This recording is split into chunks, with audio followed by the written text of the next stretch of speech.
আজ কিন্তু একটা নতুন রেসিপি নিয়ে এসেছি। নতুন বলতে খুবই নতুন। যারা উপোস করে কি খাবো, ফল খেয়ে শুধু থাকবো, সাবু আর ভিজিয়ে কতদিন খাবো। তো চলো আজ সাবু ভিজিয়ে নয়, আজকে পরোটা করে খাওয়া হবে। আর পরোটাটা খেতে গরম গরম এত টেস্টি হবে যে তোমরা খেয়ে বলবে এটা কি খেয়ে নিলাম। 3টে নিয়ে নিয়েছি মিডিয়াম সাইজের আলু, যেগুলো ছুলে কেটেও নিয়েছি, যার জন্য কিন্তু সিদ্ধ করতে সুবিধা হবে। আর আলুর পরিমাণটা একটু বেশি দিলে কিন্তু বেশ সফট আর নরম হবে খেতে। দেখো নিয়ে নিয়েছি কিন্তু বড় সাইজের সাবু। এটা কড়াইতে বেশ কিছুক্ষণ ধরে নাড়িয়ে চাড়িয়ে গরম করে তারপরে কিন্তু ঠান্ডা করার জন্য কিছুক্ষণ রেখে দেবো।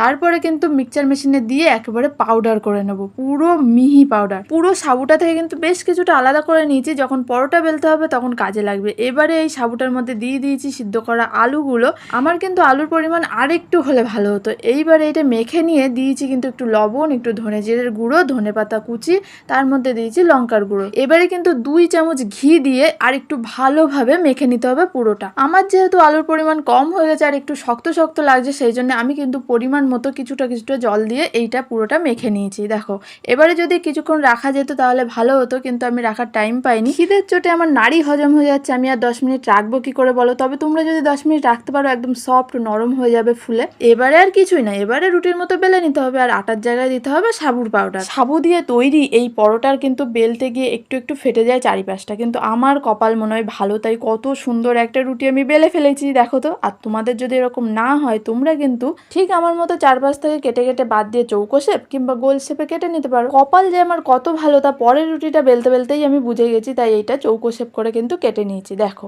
অন্যগুলো কিন্তু গোল হয়েছে মোটামুটি, তো এইটা আমি চৌকো শেপে কেটে নিয়ে তোমাদের দেখিয়েও দিলাম। কেটে যেটুকু বাদ দিয়ে দিয়েছিলাম সেইটা কিন্তু বাদ না দিয়ে আরো একটা ছোট পুচকু করে বেলে ফেলেছি। গ্যাস জ্বালিয়ে দিয়েছি, গরম হতেই কিন্তু আমি পুচকু পরোটাটা দিয়ে দিলাম। এবারে উল্টে পাল্টে ভালো করে ভেজে নিয়ে কিন্তু দিয়ে দেবো 1 চামচ তেল। দেখলে তো তেল দিতেই কেমন লুচির মতো ফুলে উঠলো, ছোট তো আর দেখতে পুরো লুচি লাগছে। বেশ উল্টে পাল্টে ভেজে নিয়ে কিন্তু আমি এটা তুলে নেবো। কেমন লুচি লুচি ফিল আসছে না দেখতে। চলো বাকিগুলো তৈরি করে নেওয়া যাক। এইবারে চৌকো পরোটাটা কিন্তু তাই দিয়ে দিয়েছি। এবারে উল্টে পাল্টে ভালোভাবে সেঁকে নিয়ে চারিপাশ থেকে দিয়ে দিলাম 1 চামচ তেল। তেলটা দিতেই কত সুন্দর ফুলে উঠছে দেখেছো, আর কালারটা দেখো কত সুন্দর লাগছে। তো এইভাবেই কিন্তু প্রত্যেকটা পরোটা তৈরি করে নেবো। কপাল করে যে পরোটাটা এত সুন্দর বেললাম, এটা কি একবার না দেখালে হয়। দেখো এক পিঠ ভালোভাবে সেঁকে নিয়ে উল্টে দেবো। এবারে খুন্তি দিয়ে ভালোভাবে চেপে চেপে ভেজে তার উপর দিয়ে দেবো 1 চামচ তেল। এপাশও ভালোভাবে খুন্তি দিয়ে ভালোভাবে চেপে চেপে তারপরে দিয়ে দেবো আরেক চামচ তেল। এইবারে উল্টে পাল্টে পুরোটা ভালোভাবে ভেজে নেবো। দেখো তো কালারটা কেমন লাগছে। আরে কথা বলতে বলতে তোমার সব কটা পরোটা ভাজা হয়ে গেল। এটা দেখতে যেমন সুন্দর হয়েছে না, খেতেও কিন্তু ভীষণ টেস্টি। তো এবার থেকে আর উপোসের দিনে শুধু ফল নয়, একটু সাবুর পরোটা করে খেয়ে দেখবে।